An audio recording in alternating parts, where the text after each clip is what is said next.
السلام علیکم، آپ دیکھ رہے ہیں پاکستان کا number 1 YouTube channel Uzair Khan studio.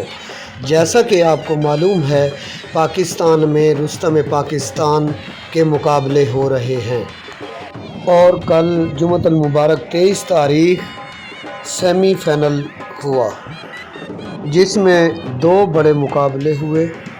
Asif پہلوان موچی بمقابلہ عدنان پہلوان ٹیراں والا، اور دوسرا بہت بڑا مقابلہ جو کہ طیب پہلوان آوان بمقابلہ گلو پہلوان بٹ۔ یہ بہت ہی شاندار مقابلہ ہوا۔ اس مقابلے میں گلو پہلوان نے طیب پہلوان آوان کو چت گرا کے شاندار فتح حاصل کر لی۔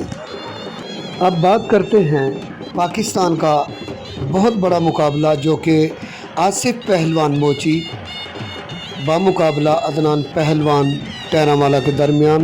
پاکستان میں رات بھر سے اس بڑے مقابلے کے لیے بحث چھڑی ہوئی ہے، جس میں فخر پاکستان، ستارہ پاکستان، سلطان پاکستان، شیر پاکستان شہزاد پہلوان پچار نے سب سے پہلے ویڈیو میں آواز اٹھائی۔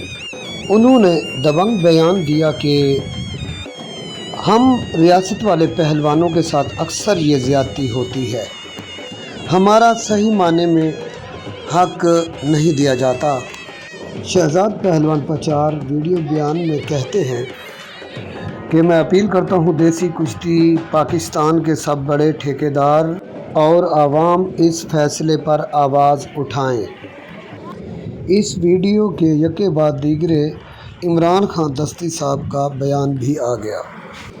جناب عمران خان دستی صاحب نے رستم پاکستان کے لیے شاندار اظہار خیال بھی کیا اور اسی اثنا میں فیڈریشن پاکستان سے درست فیصلے کی اپیل بھی کر دی، وگرنہ اس فیصلے کا بائیکاٹ بھی ہو سکتا ہے۔